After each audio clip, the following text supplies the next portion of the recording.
সালাম আলাইকুম রহমতুল্লাহ। প্রিয় বিশ্ববিদ্যালয় ভর্তি পরীক্ষার্থী ভাই বোনেরা, আমি তোমাদের জুবাইর ভাই, ইউটিউব ভিত্তিক প্ল্যাটফর্ম জুবাইর ইংলিশ একাডেমির প্রতিষ্ঠাতা এবং বর্তমানে পড়াশোনা করতেছি দেশের প্রথম বিজ্ঞান ও প্রযুক্তি বিশ্ববিদ্যালয় শাহজালাল বিজ্ঞান প্রযুক্তি বিশ্ববিদ্যালয় ইংলিশ ডিপার্টমেন্টে first B unit general math বিগত বছর প্রশ্ন সমাধানের চতুর্থ পর্বে তোমাদের সবাইকে স্বাগতম। আজকে আমরা চতুর্থ পর্বে ফার্স্ট 2014-15 সালে যে ভর্তি পরীক্ষা অনুষ্ঠিত হয়েছে সেই ভর্তি পরীক্ষায় জেনারেল ম্যাথ থেকে যে প্রশ্নগুলো এসেছে সেই প্রশ্নগুলো একের অধিক সহজ প্রক্রিয়ায় ব্যাখ্যা করে দেব, যাতে তোমাদের প্রস্তুতি সহায়ক হয়ে ওঠে। সো তোমরা এখানে 2014-15 সালের প্রথম প্রশ্ন, এবিসি ত্রিভুজে AB equal to 2, BC equal to 3 এবং সি ইকুয়াল টু 4 হলে এর শীর্ষবিন্দু বিসি এর উপর অঙ্কিত লম্ব দৈর্ঘ্য কত? তো এই প্রশ্ন অনুযায়ী আমরা যদি চিত্রটা আঁকি তাহলে হবে এবিসি একটা বিষমবাহু ত্রিভুজ। কেন বিষমবাহু ত্রিভুজ? দেখো এখানে প্রশ্ন কিন্তু দেওয়াই আছে, অর্থাৎ এবি দৈর্ঘ্য হচ্ছে 2 এবং বিসি এর দৈর্ঘ্য হচ্ছে 3 এবং সি এর দৈর্ঘ্য হচ্ছে 4। এই বাহুগুলোর দৈর্ঘ্য কিন্তু সমান নাই, এক একটা এক এক রকম লেন্থ নির্দেশ করতেছে, সেই জন্য এটা হচ্ছে বিষমবাহু ত্রিভুজ। আর এই বিষমবাহু ত্রিভুজের শীর্ষবিন্দু হচ্ছে এ, এই শীর্ষবিন্দু থেকে ভূমি হচ্ছে তোমাদের এখানে বি, এই বিসি এর উপর দৈর্ঘ্য হচ্ছে ধরে নিলাম এডি। এখান থেকে তোমাকে এই এডি এর মানটা নির্ণয় করতে বলছে। যদি একটা ত্রিভুজের এক লম্ব দৈর্ঘ্য এবং ভূমির দৈর্ঘ্য দেওয়া থাকে, সেই ক্ষেত্রে আমরা ক্ষেত্রফল ইকুয়াল টু লিখতে পারি হাফ ইন্টু ভূমি হচ্ছে বিসি আর হচ্ছে লম্ব দৈর্ঘ্য হচ্ছে এডি। এখন এখান থেকে প্রশ্নে যে এডির মানটা চেয়েছে, সেই এডির মানটা বের করার জন্য তোমাকে অবশ্যই এই ত্রিভুজের ক্ষেত্রফল জানতে হবে, যেটা কিনা এই প্রশ্নে তোমাদের দেওয়া নাই। সো যেহেতু দেওয়া নাই, কিন্তু তোমার হাতে আর একটা অপশন দিয়ে দিয়েছে, সেটা হচ্ছে যে তিনটা বিষমবাহু ত্রিভুজের দৈর্ঘ্য দেওয়া আছে। আর আমরা জানি যদি তিনটা বিষমবাহু ত্রিভুজের দৈর্ঘ্য আমাদের হাতে থাকে, সেই ক্ষেত্রে বিষমবাহু ত্রিভুজের ক্ষেত্রফল ইকুয়াল টু আমরা লিখতে পারি বিষমবাহু ত্রিভুজের ক্ষেত্রফল equal to root over of S into S minus A S minus B into S minus C, যেখানে কিনা এখানে যে এসটা রয়েছে সেই এসটা হচ্ছে বিষমবাহু ত্রিভুজের অর্ধ পরিসীমা। সো অর্ধ পরিসীমা কিভাবে নির্ণয় করবে সেটার জন্য আরেকটা সূত্র রয়েছে, সেটা হচ্ছে S equal to A plus B plus C by 2। এটা হচ্ছে অর্ধ পরিসীমা সূত্র। তোমরা যদি এই এস এর ভ্যালুটা বের করতে পারো, সেই এস এর ভ্যালুটা বের করার মাধ্যমে পরবর্তী যে ভ্যালুটা আসবে সেই ভ্যালুটা এখানে ব্যবহার করে যদি ক্ষেত্রফলটা পাও, সেই ক্ষেত্রফল ইকুয়াল টু এই ক্ষেত্রফলের জায়গায় বসিয়ে কিন্তু সহজে তোমরা এডির মানটা নির্ণয় করতে পারবে। তো এখানে তোমাদের মনে একটা প্রশ্ন আসতে পারে যে আপনি বিষমবাহু ত্রিভুজের ক্ষেত্রফলকে কিভাবে ভূমি এবং লম্ব দৈর্ঘ্যের ক্ষেত্রফলের সমান বানিয়ে দিচ্ছেন। এটার উত্তর হচ্ছে যে দেখো এখানে বিষমবাহুর ক্ষেত্রফলটা যেটা আসতেছে সেটা কিন্তু এই এবিসি ত্রিভুজ থেকে আসতেছে, পাশাপাশি এখানে লম্ব দৈর্ঘ্য এবং ভূমির পরিপ্রেক্ষিতে যে ক্ষেত্রফলটা আসতেছে সেটা কিন্তু এই এবিসি ত্রিভুজ থেকে আসতেছে, সেই ক্ষেত্রে দুইটা ক্ষেত্রফল অবশ্যই সমান হবে। সো এখান থেকে আমরা কি নির্ণয় করব? নির্ণয় করব হচ্ছে অর্ধ পরিসীমা। যদি তুমি অর্ধ পরিসীমা নির্ণয় করো তাহলে হয়ে যাবে 2 প্লাস 4 প্লাস 3 ভাই হচ্ছে 2, সো 9/2 অর্থাৎ 4.5। অর্ধ পরিসীমা হচ্ছে 4.5। এখন এই যে তুমি অর্ধ পরিসীমা পেয়েছো s ইকুয়াল টু 4.5, এই 4.5 কে এখন ক্ষেত্রফলের সূত্রতে আমরা ব্যবহার করব। তো তোমরা, আমি যেটা মুছে দিচ্ছি এটা স্ক্রিনশট দিয়ে নিও যখন তোমরা অঙ্কটা করবে। সো এখন যদি আমরা 4.5 কে এখানে ব্যবহার করি তাহলে হবে 4.5 মাইনাস 2, 4.5 মাইনাস 3, 4.5 মাইনাস 4। আমরা যদি এটা ক্যালকুলেটর ব্যবহার করি হচ্ছে তোমার 3√15 বাই হচ্ছে 4। সো এটা হচ্ছে তোমরা ক্ষেত্রফল বলে। এখন এই ক্ষেত্রফলটা যদি এই সূত্রতে তোমরা বসিয়ে দাও তবে কিন্তু সহজে তোমাদের উত্তর সেটা কিন্তু পেয়ে যাবে। সো আমরা যদি এই ভ্যালুটা এখন এখানে ব্যবহার করি তাহলে হবে 3√15 বাই হচ্ছে 4 ইজ ইকুয়াল টু হচ্ছে হাফ, বিসির মান হচ্ছে 3 ইন্টু হচ্ছে এডি, যেহেতু আমরা এটা জানি না। তো এটা হয়ে যাবে তোমাদের 3√15 বাই হচ্ছে 4 ইজ ইকুয়াল টু হচ্ছে 3/2 ইন্টু হচ্ছে এডি। সো আমরা এডি ইকুয়াল টু লিখতে পারি √15/2 সো এখানে লক্ষ্য করো যে আমি এখান থেকে এই √15/2 কিভাবে আনলাম। দেখো, এখান থেকে বিষমবাহু ক্ষেত্রফল পেয়েছিলাম হচ্ছে 3√15/4, আর এখানে হচ্ছে হাফ ইন্টু বিসির মান হচ্ছে এখানে 3, এটাই কিন্তু ব্যবহার করেছে, আর এডিটা কিন্তু টিকে রয়েছে। সো পরবর্তীতে আমরা এখানে যে 3টা আছে এই 3টাকে উপরে নিয়ে গেছি, সেক্ষেত্রে হয়ে গেছে এখানে 3/2। আর পরবর্তীতে এটার পক্ষ চেঞ্জ করছি, পক্ষ চেঞ্জ করলে কি হয়, এটা উল্টে যাবে, উল্টে গিয়ে 2 চলে গেছে উপরে, এবং 3 এখানে যে 3 এটা চলে আসছে নিচে। তার পরবর্তীতে আমরা এই 3 আর এই 3 কে কেটে দিছি, আর 2 দ্বারা এই 4 কে কেটেছি, সে হচ্ছে 2। তার পরবর্তীতে যেটা রয়েছে সেটা হচ্ছে √15/2, যেটা কিনা এই প্রশ্ন অনুযায়ী আজকে লম্ব দৈর্ঘ্য। সো অপশন গুলার ক্ষেত্রে তোমরা দেখতে পাবো উত্তর হচ্ছে ডি। এটাই হচ্ছে তোমাদের এই প্রশ্নের সমাধান। পরবর্তী প্রশ্নটা তোমরা এখানে লক্ষ্য করো, দেওয়া আছে বাস্তব function F x equal two x square plus 1 হলে এক্স এর কোন মানের জন্য এফ এক্স এর মান 0 হবে। তো এই প্রশ্নটাকে কিন্তু তুমি দুইটা প্রসেসে সমাধান করতে পারবো। একটা প্রসেস হচ্ছে এই অপশন গুলা থেকে যে মূলগুলো দেওয়া আছে সেই মূলগুলা এক্স এর ভ্যালু হিসেবে ব্যবহার করে যদি 0 হয় তবে যে অপশনটা দ্বারা এই এফ এক্স ইকুয়াল টু তোমাকে 0 হবে সেটাই হবে উত্তর। এটা হচ্ছে তোমাদের প্রসেস 1। আরেকটা প্রসেস হচ্ছে যে পরবর্তী মানের জন্য এফ এক্স এর মান 0 হবে, সেটা ভাগশেষ উপপাদ্যের মাধ্যমে আমরা কিন্তু সমাধান করতে পারি। যেহেতু এটা সেট এবং ফাংশন থেকে এসেছে তো আমরা ওইটাতে যাব না, তো সেট এবং ফাংশনের আলোকে আমরা এটা সমাধান করব। দেখো, শেষ অংশে কিন্তু বলে দেওয়া হয়েছে যে এফ এক্স এর মান 0 হবে। তো এখানে কত বসালে 0 হবে সেটা কিন্তু আমরা জানি না, সেক্ষেত্রে আমরা ধরে নিলাম যে এক্স বসালে 0 হবে। তাহলে আমরা কি করি, যে ধরি ধরি এফ এক্স ইকুয়াল টু 0, আর এখানে x square plus 1 equal to 0 হবে। কেন 0 হবে, কারণ এফ এক্স ইকুয়াল টু এখানে কিন্তু দেওয়া আছে যে এক্স স্কোয়ার প্লাস 1। সো আমরা যদি এখন x square equal to -1, x equal to হচ্ছে √−1, যেটা কিনা তোমাদের অসংজ্ঞায়িত। তো এটার কোনো তোমার উত্তর এখানে নাই, আনসার হচ্ছে ই। পরবর্তী প্রশ্ন, log x⁴/4 = -2 হলে x এর মান কত। তো এই প্রশ্নটা সমাধান করতে গেলে তোমাকে অবশ্যই log এর যে একের সূত্র আছে সেটা সম্পর্কে ধারণা থাকতে হবে, অর্থাৎ log a to the power a equal to 1। এটা যদি তুমি বুঝো তাহলে তুমি কিন্তু এটাই সহজে বের করতে পারবা। দেখো, এইটা যদি আমি এটার পাশাপাশি লিখি তাহলে হবে অর্থাৎ log x⁴ is equal to হচ্ছে -2, যেখানে কিনা এখানে যে x টা আছে সেই x এর ভ্যালু হচ্ছে a, এবং 3/4 এটা হচ্ছে এর মান, আর এখানে যে 1 টা রয়েছে সেটা হচ্ছে ট্রু। তো এটাকে এই লগ থেকে যখন আমরা সূচকে রূপান্তর করব সেক্ষেত্রে কিন্তু লগটা এখান থেকে বাদ পড়ে যাবে। যদি লগটা বাদ পড়ে যায় তাহলে এটার পরবর্তী লাইন হবে তোমাদের x² = 3/4। এটাই কিন্তু আমরা একের লগ থেকে শিখছি। সো দেখো, এটাকে আমরা লিখতে পারি যে ঋণাত্মক লগ হিসেবে 1/x² = হচ্ছে 3/4। সো এখন যদি তুমি আর গুণ করো তাহলে হয়ে যাবে 3x² = হচ্ছে তোমাদের 4, ভাগ x² = হচ্ছে 4/3। এখন x এর উপরে যে স্কোয়ার আছে সেটা যদি পক্ষ চেঞ্জ করে তুমি রুট করে দাও তাহলে হয়ে যাবে 2/√3। এটাই হচ্ছে তোমাদের উত্তর, অপশন হচ্ছে বি। দেখছো কত ইজি। তুমি যদি একটু চেষ্টা করো তাহলেই কিন্তু তুমি এই যে ভর্তি পরীক্ষায় বসবে সেখানে বসে তোমার চান্সটা নিশ্চয়ই করতে পারবে। পরবর্তী প্রশ্নটা লক্ষ্য করো যে মডুলাস x-3 লেস দেন 1 এর সমাধান সেট নিচের কোনটি। তো এই প্রশ্নটা সমাধান করার ক্ষেত্রে তোমাদের পরম মানের ধর্মাবলী সম্পর্কে জানতে হবে। তো পরম মানের ধর্মাবলী শব্দটা শুনে হয়তো তোমরা ভেবা থেকে খেয়ে গেছো।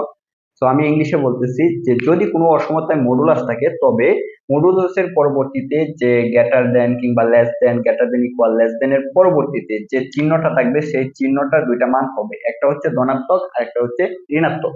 তো আমি যেটা বলছি সেটা তোমাদের এখানে দেখাচ্ছি যে modulus x-3 less than equal to 1। আমি বলেছি যে এই মডুলাস উঠানোর পরবর্তীতে এই মানটার দুইটা মান হবে, সেক্ষেত্রে হবে তোমার -1 less than x-3 less than equal to 1। এখন যে মডুলাস উঠিয়ে যে অসমতাটা পেলাম এর আসলে কি বোঝাচ্ছে, দেখো আমরা যদি এই অসমতায় x-3 ইকুয়াল টু একবার -1 নেই কিংবা একবার +1 নেই, সেক্ষেত্রে যে ভ্যালুটা আসবে সেটা অবশ্যই এই প্লাস মাইনাস তো 1 থেকে অবশ্যই বড় হবে। সো আমরা যদি এই অসমতাটিকে সমাধান করি তাহলে হবে x minus one plus three less than x less than one plus three. So এখানে হয়ে যাবে তোমাদের two less than x less than হবে four. So x equal to হচ্ছে তোমাদের টু ফোর। দেখো আমি তোমাদের বলেছিলাম যে এক্স মাইনাস থ্রি অসমতায় যদি একবার মাইনাস ওয়ান একবার প্লাস ওয়ান নিই সেক্ষেত্রে অবশ্যই এক্স এর ভ্যালুটা আসবে এই প্লাস মাইনাস ওয়ান থেকে বড়, যেটা কিনা আমরা এখানে পেয়েছি। যেহেতু প্রশ্নের সমাধান সেট বলছে, তো এটাকে তোমাদেরকে সেট গঠন প্রকাশের পদ্ধতিতে দ্বিতীয় বন্ধনী দিতে হবে, সেক্ষেত্রে উত্তর হবে এক। পরবর্তী প্রশ্ন লক্ষ্য করো, সাইন থিটা ইকুয়াল টু 3/4 হলে tan theta plus cos theta এর মান কত? যখনই দেখবা ত্রিকোণমিতির কোনো অনুপাত দেওয়া আছে, অর্থাৎ sine cos tan cot cosec sec দেওয়া আছে, তখনই তোমরা সাথে সাথে এই প্রশ্নের উত্তর করার জন্য একটা ত্রিভুজ এঁকে নিবা। আমিও একটা ত্রিভুজ এঁকে নিলাম। এখন সাইন থিটা ইকুয়াল টু দেওয়া আছে 3/4, আর আমরা জানি যে সাইন থিটা ইকুয়াল টু হচ্ছে লম্ব বাই অতিভুজ, আর সাইন থিটার মান দেওয়া আছে তোমার 3/4। এক্ষেত্রে হয়ে যাবে এই ত্রিভুজ অনুযায়ী থিটা কোণের সাপেক্ষে এবি হচ্ছে তোমাদের লম্ব, সো লম্বর মান হচ্ছে 3 আর অতিভুজের মান হচ্ছে 4। এখন দেখা যাচ্ছে যে ট্যান প্লাস কটের মান যখন বের করতে যাব সেক্ষেত্রে আমাদের এই ভূমির প্রয়োজন হতে পারে। এক্ষেত্রে যে পিথাগোরাস একটা সূত্র দিয়েছিল সেই সূত্রের সাহায্যে ভূমিটা নির্ণয় করার প্রয়োজন আমাদের হবে। সো আমরা পিথাগোরাসের সূত্র ইজ ইকুয়াল টু জানি S square equal to AB square plus BC square. যেহেতু আমাদেরকে বিসি এর মান নির্ণয় করতে হবে তাহলে S square minus AB square equal to হয়ে যাবে বিসি স্কোয়ার। সো তোমরা যদি এখন মানগুলো ব্যবহার করো তাহলে হবে four square minus three square is equal to হয়ে যাবে বিসি স্কোয়ার, বা বিসি ইকুয়াল টু হয়ে যাবে রুট ওভার অফ 7। সো বিসির মান হচ্ছে 7। এখন আমরা প্রশ্নে যেটা দেওয়া আছে যে tan theta plus cos theta equal to, আমরা tan সমান সমান জানি লম্ব বাই ভূমি, একইভাবে cos সমান সমান জানি ভূমি বাই অতিভুজ। সো এখন যদি তোমরা লসাগু করো তাহলে হবে 4 রুট 7 12 প্লাস 7 আর 19 বাই হচ্ছে 4 রুট 7, যেটা কিনা আজকের প্রশ্নের উত্তর। সো অপশন হচ্ছে তোমাদের এ। আশা করি বুঝতে পারছো। যদি এখানে কোনো সমস্যা হয় তবে তোমরা কমেন্টে জানিও যে এই জায়গাটায় আমরা বুঝি না। পরবর্তী প্রশ্নটা লক্ষ্য করো, একজন লোক কোনো একটি নির্দিষ্ট স্থান থেকে 15 কিলোমিটার উত্তর দিকে গেল এবং সেখান থেকে 10 কিলোমিটার পূর্ব দিকে যাওয়ার পর 5 কিলোমিটার দক্ষিণ দিকে গেল। লোকটি যাত্রাস্থান থেকে কত কিলোমিটার দূরে অবস্থান করেছে? এই প্রশ্নটা পড়ে অনেকেই মনে করবে যে এটি জেনারেল ম্যাথের 16 নম্বর পরিমিতি অধ্যায় থেকে এসেছে। সত্যি কি তাই? আর তোমরা এতদিন জেনেছো যে সাস্টে জেনারেল ম্যাথের পাশাপাশি হায়ার ম্যাথ থেকে অঙ্ক করে না। আমি এই প্রশ্নটা পড়ে যেটুকু ধরতে পারছি সেটা হচ্ছে তোমাদের ফিজিক্স থেকে এসেছে। যারা এসএসসি তে সায়েন্সে ছিল তারা হয়তো ধরতে পারবা যে তোমাদের একটা টপিক ছিল যে সরণ, সেই সরণের মানটাই কিন্তু এখানে চাওয়া হয়েছে যে লোকটি যাত্রাস্থান থেকে কত কিলোমিটার দূরে গেল। এই প্রশ্নটা পড়ে আমরা যদি একটা চিত্র এঁকে নেই, সেটা ধরে নাও এটা একটা ম্যাপ, উপরের দিকে আমরা জানি যে এটা হচ্ছে উত্তর, আর উত্তরের বিপরীত হচ্ছে তোমাদের দক্ষিণ, আর হাতের বাম পাশে যেটা রয়েছে সেটা হচ্ছে পূর্ব, আর তার বিপরীতে রয়েছে হচ্ছে পশ্চিম। এখন প্রশ্ন পড়ব আর আমরা চিত্র আঁকবো। তো ধরে নিলাম লোকটা এই শূন্য অবস্থানে রয়েছে, এই শূন্য অবস্থান থেকে সে যখন উত্তর দিকে মানে উপরের দিকে যাবে এই পর্যন্ত ধরে নিলাম সে 15 কিলোমিটার গেল, আর এটাকে আমরা চিহ্নিত করলাম এ বিন্দু দ্বারা। তো তার পরবর্তীতে এই 10 কিলোমিটার পূর্ব দিকে গেছে, তাহলে এখানে যে সে গিয়েছিল সেখান থেকে সে যদি 10 কিলোমিটার পূর্ব দিকে যায়, এটা ধরে নিলাম বি বিন্দু, বি বিন্দুতে সে গেছে 10 কিলোমিটার। তো এই 10 কিলোমিটার থেকে পূর্ব দিকে যাওয়ার পর সে 5 কিলোমিটার দক্ষিণ দিকে অর্থাৎ উত্তর দিকের বিপরীত দিকে গেছে 5 কিলোমিটার, ধরে নিলাম সি, এই সি পর্যন্ত সে গেছে 5 কিলোমিটার। এটাই হচ্ছে তার যাত্রা স্থান থেকে এই পর্যন্ত তার ফুল মুভমেন্ট। তো প্রশ্নে যেটা বলা হয়েছে এই ও অবস্থান অর্থাৎ যাত্রা স্থান থেকে এই সি পর্যন্ত এসে যে থেমে গেছে এইটুকুর দূরত্ব নির্ণয় করতে বলছে। এখন এইটুকুর দূরত্ব নির্ণয় করার জন্য তোমাকে অবশ্যই তোমাদের পরিমিতি অধ্যায় সেই 16 নাম্বার অধ্যায় সম্পর্কে ভালোভাবে ধারণা থাকতে হবে, না হয় কিন্তু তোমরা পারবা না। দেখো সে যখন বি অবস্থান থেকে উত্তরের বিপরীত দক্ষিণ দিকে 5 কিলোমিটার গেছে, সেক্ষেত্রে এখানে যে সে প্রথমে দক্ষিণ থেকে উত্তর দিকে 15 কিলোমিটার গিয়েছিল, সেখান থেকে কিন্তু এখানে 5 কিলোমিটার মাইনাস হয়ে যাবে। সেক্ষেত্রে আমরা কি করতে পারি, দেখো এইখান থেকে এ পর্যন্ত হচ্ছে 15 কিলোমিটার, এই 15 কিলোমিটার থেকে সে যখন আবার 5 কিলোমিটার ইউটার্ন নিছে, তো সেক্ষেত্রে সে ডি বিন্দুতে ফিরে আসছে, আর এই ডি বিন্দু থেকে ও পর্যন্ত তার দূরত্ব হচ্ছে 10। আর সে যখন উত্তর থেকে এ বিন্দু থেকে বি পর্যন্ত গিয়েছিল সেটা ছিল তার 10। এখন দেখো এখানে কিন্তু একটা সমকোণী ত্রিভুজ উৎপন্ন হয়েছে অর্থাৎ ও ডিসি। আমি যদি ত্রিভুজটা তোমাদের এখানে আঁকি, মূলত তোমাদের এই ত্রিভুজটাই কিন্তু এখানে উৎপন্ন করা হয়েছে, যেটা কিনা এই ওসি এর দৈর্ঘ্যটা তোমাদের নির্ণয় করতে বলছে। তো এক্ষেত্রে তোমাদের পিথাগোরাসের সূত্রের সাহায্য নিতে হবে। তো আমরা জানি OC square equal to CD square plus BO square, বা OC equal to root over of ten square plus হচ্ছে টেন স্কোয়ার ইকুয়াল টু হয়ে যাবে 10√2। এটাই হচ্ছে তার যাত্রা স্থান থেকে তার অবস্থানের মূল দূরত্ব। সো তোমাদের অপশন হচ্ছে ডি। আশা করি বুঝতে পারছো। যদি কোনো কনফিউশন থাকে তাহলে তো কমেন্ট বক্স ফাঁকা আছে, তোমরা সেখানে কমেন্ট করতে পারবে। পরবর্তী প্রশ্নটা তোমরা একটু লক্ষ্য করো, যে সূচকের ক্ষেত্রে কোনটি সঠিক মান। তো সূচকের ক্ষেত্রে তোমার দুইটা সূত্র আসছে, একটা হচ্ছে এক শূন্যের সূচক আর একটা হচ্ছে একের সূচক। এখানে যে প্রশ্নটা করা হয়েছে সেটা হচ্ছে তোমাদের একের সূচকের আলোকে। আর একের সূচকের তখনই সূত্রটা সঠিক হবে যখন কিনা তোমার a to the power 0 equal to 1 হবে। আর এটার ক্ষেত্রে একটা শর্ত দেওয়া আছে, সেটা হচ্ছে এ নট ইকুয়াল টু 0, অর্থাৎ এর মানটা কখনোই 0 হতে পারবে না। যদি 0 হয়ে যায় এই ক্ষেত্রে 1 ভ্যালুটা আসবে না। সো যদি a to the power 0 equal to 1 হয় আর এর ভ্যালু যদি 0 না হয়, সেক্ষেত্রে অপশনে তোমার কিন্তু এখানে সি হবে না, ডি হবে না, কারণ এখানে এর ভ্যালু আছে 0, এই ডি তে আছে এর ভ্যালু 0। আর এই শর্তে যদি এর নট ইকুয়াল টু 0 হয় তবে অবশ্যই এর ভ্যালু কি হবে 1। তো এর ভ্যালু যদি 1 হয় তাহলে তোমাদের সঠিক উত্তর হচ্ছে এ। তবে থেকে যায় কিন্তু বি এবং ই। বি এবং ই তোমাদের কেন হইল না? দেখো আমরা এ যে কারেক্ট করেছি সেটা কিসের ভিত্তিতে করেছি, যে এর ভ্যালু যদি 0 না হয় তবে অবশ্যই এ ইকুয়াল টু 1 হবে। তো এই আলোকে কিন্তু আমরা এই অপশনটা কারেক্ট ধরে নিয়েছি। তো যদি এ ইকুয়াল টু 1 হয় সেক্ষেত্রে এ নট ইকুয়াল টু -1 হবে। যদি এ নট ইকুয়াল টু -1 হয় সেক্ষেত্রে তোমার এই বি অপশন ভুল।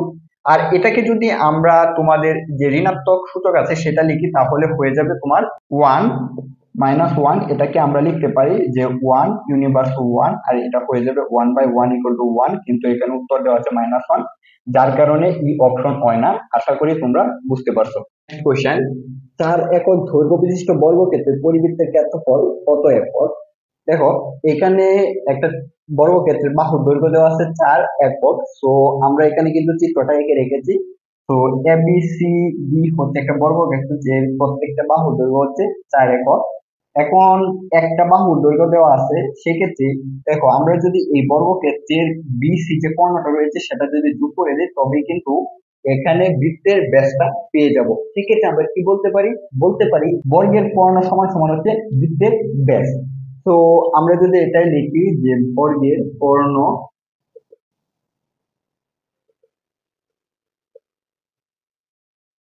ইকুয়াল টু হচ্ছে √2, এটা হচ্ছে আমরা জানি। সো আমরা যদি এখন মান ব্যবহার করি তাহলে হয়ে যাবে 4√2।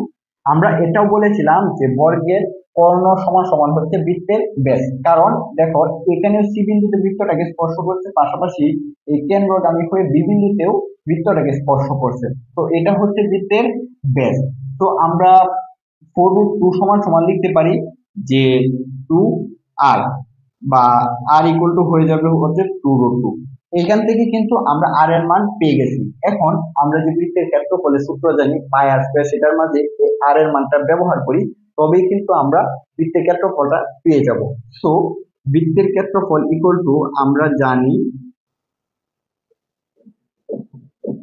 পাই আর স্কোয়ার বা পাই ইন্টু হচ্ছে 2√2 তার স্কোয়ার ইকুয়াল টু হয়ে যাবে তোমাদের 8 পাই। এটাই হচ্ছে বৃত্তের ক্ষেত্রফল। সো অপশন হচ্ছে তোমাদের C. Question x plus one by x equal to 3 হলে x square plus one by x square plus 2x plus 1 এর মান কত? সো এখানে দেখো একটা বীজগাণিতিক রাশি দেওয়া আছে x plus one by x equal to 3, আর এখানেও একটা বীজগাণিতিক রাশি দেওয়া আছে। যেহেতু এখানে বীজগাণিতিক রাশিটা দেওয়া আছে, আর এই বীজগাণিতিক রাশির আলোকে তুমি যদি এই বীজগাণিতিক রাশি থেকে এ এর মানটা বের করতে পারো, তবেই কিন্তু এখানে যে ভ্যালুটা বের করবা সেই মানটা এখানে বসিয়ে দিয়ে তবেই কিন্তু সহজে তুমি এই সমীকরণটা সমাধান করতে পারো। কেন সমাধান করতে পারো? দেখো, উপরে যে অংশটা রয়েছে এক্স স্কয়ার প্লাস ওয়ান, এই এক্স স্কয়ার প্লাস ওয়ান এর সমান সমান কিন্তু নিচেও লেখা যায়, কারণ সবগুলো চিহ্ন কিন্তু একই, অর্থাৎ প্লাস চিহ্ন। এই ক্ষেত্রে কোনো একটা সংখ্যা সামনে লিখলেও কোনো কিছু আসে যাবে না, কিংবা মাঝখানের সংখ্যাটা শেষের দিকে লিখলেও কোনো কিছু আসবে না, যাবে না। সো আমরা এটাকে লিখতে পারি যে given equal to x plus 1 by x equal to 3, so x square plus 1 equal to হচ্ছে তোমাদের 3x। কিভাবে হয়েছে? এটাকে আমরা লসাগু করে এখানে x ছিল, এই x টা আমরা এই পাশে নিয়ে গেছি, মাঝখানে আমি একটা লাইন তোমাদের জন্য লিখি নাই। দেখো, আমি তোমাদের বলেছিলাম যে যদি এই x স্কয়ার প্লাস 1 এর ভ্যালুটা আমরা বের করতে পারি তবে কিন্তু এখানে বসাতে পারবো, আর আমরা কিন্তু এখানে x স্কয়ার প্লাস 1 এর ভ্যালুটা পেয়ে গেছি। সো আমরা এখন লিখতে পারি সুতরাং x square plus one by x square plus 2x plus 1 বা x square plus one x square plus 1 plus 2x, এটাকে আমরা সাজিয়ে লিখেছি কারণ আমাদের মান ব্যবহার করার সুবিধার্থে। সো আমরা কিন্তু এখানে x square plus 1 equal to কত পেয়েছি? 3x। সো আমরা এখানে 3x ব্যবহার করব, আর এটাও আমরা এখানে 3x ব্যবহার করব, প্লাস হচ্ছে 2x বা 3x বাই হচ্ছে 5x। এখন দেখো, উপরে x রয়েছে নিচেও x রয়েছে, এক্ষেত্রে আমরা কি করতে পারি? x x কেটে দিতে পারি। সো উত্তর হবে তোমাদের 3/5, অপশন হচ্ছে বি। আশা করি বুঝতে পারছো। এই হচ্ছে তোমাদের চতুর্থ পর্বের first B unit general math প্রশ্নের একের উপায়ে প্রশ্ন সমাধান।